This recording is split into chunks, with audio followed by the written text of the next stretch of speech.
Haunted house, Mumbai, वो शहर जहाँ लोग आँखों में सपने बसाए आते हैं।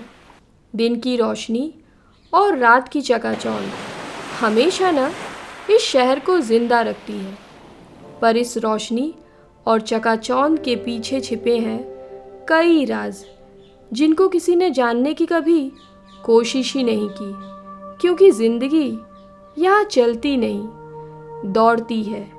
शायद यही कारण था कि उन लोगों ने उनकी जिंदगी में हो रही अजीबो-गरीब घटनाओं के पीछे का राज जानने की बहुत दिनों तक कोशिश ही नहीं की। आज की ये कहानी सिद्धार्थ, उसकी गर्लफ्रेंड निशा और पीयूष के साथ हुई घटनाओं पर आधारित है। ये तीनों एक साथ बोरीवली के 2 BHK फ्लैट में रहते थे, जहां शिफ्ट हुए उन्हें सिर्फ 3 महीने ही हुए थे। ये तीनों एक साथ एक ही कॉल सेंटर में काम भी करते थे। इन तीनों की लाइफ परफेक्ट थी, सिवाय एक अजीब चीज़ के। हर दिन सुबह जब 3 बजे ये अपनी कॉल सेंटर की ड्यूटी के लिए उठते, तो घर के बाथरूम, किचन या डाइनिंग हॉल की लाइट को ऑन पाते।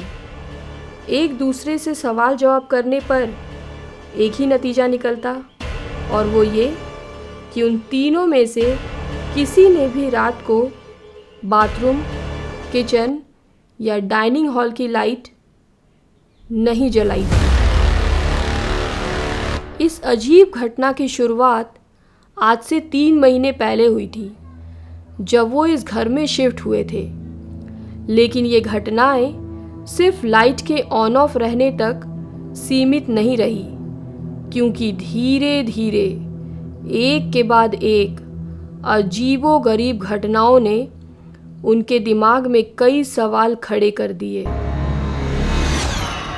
शाम करीबन 5 बजे ये तीनों अपने काम से लौटते थे, और शाम ठीक 6 बजे घर में काम करने वाली बाई भी पहुंच जाती थी।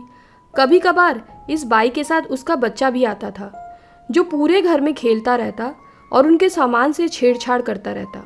मुंबई शहर में बाई मिलना बहुत मुश्किल है, और इसलिए शायद वो बाई के इस बच्चे के सारे नखरों से परेशान होते हुए भी अपनी तरफ से कोई आपत्ति नहीं जताते थे। एक दिन तो हद ही हो गई।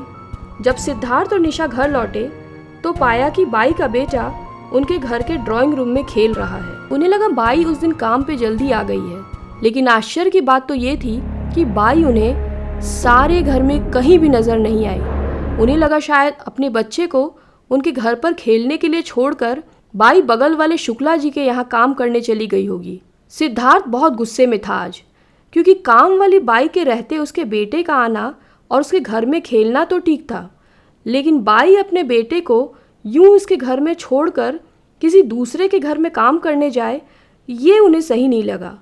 करीबन 1 घंटा इंतज़ार करने के बाद सिद्धार्थ और निशा बगल वाले शुक्ला जी के घर गए काम वाली बाई के बारे में पता लगाने। शुक्ला जी का जवाब सुनकर दोनों हक्के बक्के रह गए, क्योंकि शुक्ला जी के अनुसार काम वाली बाई तो उस दिन आई ही नहीं थी। दोनों अपने दिमाग में सवालों की लड़ी लिए घर लौटे, लेकिन इस बार आश्चर्यजनक रूप से पूरे घर में वो बच्चा उन्हें कहीं भी नजर नहीं आया। दोनों के मन में कई सवाल उठ रहे थे और उन्हें पार्टी के लिए देर हो रही थी, इसीलिए ज़्यादा सोचे बिना तैयार होके पार्टी के लिए निकल पड़े। रात करीबन 9 बजे ओवर टाइम करने के बाद पीयूष घर लौटा और उसे इस पूरे इंसिडेंट के बारे में कुछ भी नहीं पता था। आपको क्या लगता है, घर लौटने के बाद पीयूष ने क्या देखा होगा? पीयूष ने घर का दरवाज़ा खोला तो पाया कि हमेशा की तरह बाथरूम की लाइट जली हुई थी। उसने लाइट स्विच ऑफ करना ज़रूरी नहीं समझा, क्योंकि उसे तभी नहाने भी जाना था। रूम में एंटर करके पीयूष ने अलमारी खोली और अपना टॉवेल निकाल बाथरूम की ओर चल पड़ा। पीयूष ने जैसे ही बाथरूम का दरवाज़ा खोला, उसके पैरों तले ज़मीन खिसक चुकी थी। बाथरूम के फर्श और दीवार पर सिर्फ खून ही खून के धब्बे थे। डरे हुए पीयूष ने तुरंत बाथरूम का दरवाज़ा बंद करा और मेन डोर की ओर भागा। अचानक उसके भागते हुए कदम एक आवाज़ को सुनकर रुक गए। ये आवाज़ पीयूष के कमरे की ओर से आ रही थी। सहमे हुए कदमों से पीयूष अपने रूम की ओर आगे बढ़ा और रूम का नज़ारा देख उसे अपनी आंखों पे विश्वास ही नहीं हो रहा था। पीयूष ने देखा कि उसके बाई का बच्चा उसके बिस्तर पर अपने घुटनों में मुंह को छुपाए बैठा था। पीयूष ने उससे पूछा कि तुम यहाँ क्या कर रहे हो? अभी तो तुम यहाँ नहीं थे। ये सवाल सुन उस बच्चे ने धीरे से अपने घुटने से मुंह को उठाया।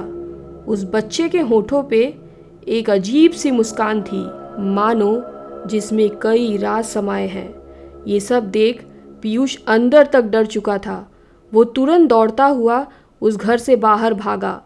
डरे हुए पीयूष के फ़ोन कॉल के बाद सिद्धार्थ और निशा पार्टी को छोड़कर घर चले आए और तीनों ने बहुत साहस करके घर के अंदर जाने की हिम्मत करी। पीयूष सिद्धार्थ और निशा को साथ लेकर जब उन्हें बाथरूम में खून के धब्बे दिखाने ले गया तो आश्चर्यजनक रूप से वहाँ कुछ भी नहीं था। तीनों इसी सोच में डूबे थे कि क्या आज की रात इस घर में रहना उनके लिए ठीक होगा। इस बीच सिद्धार्थ ने मकान मालिक को फ़ोन लगाया और उसके दोस्त पीयूष के साथ बीती सारी घटनाएं बताई। मकान मालिक ने सारी बात सुनने के बाद उन्हें बताया कि आज से 10 साल पहले इस मकान में एक परिवार रहता था।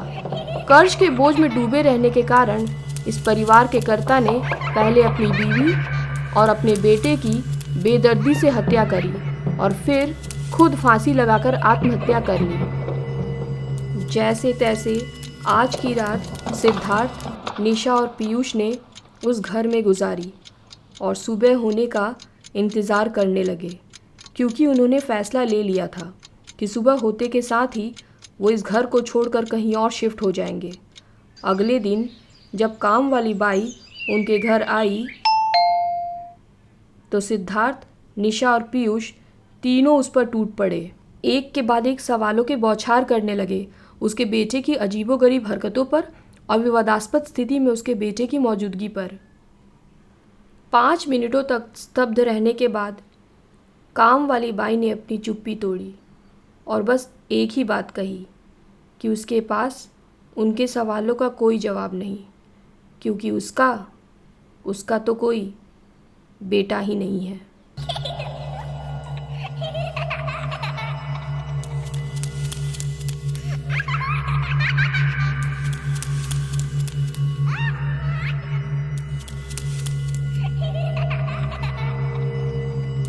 अगर आपको ये वीडियो पसंद आया तो इसे लाइक करें, फ्रेंड्स और रिलेटिव के साथ शेयर करें और हमारे चैनल डार्क स्टोरीज को अभी सब्सक्राइब करें।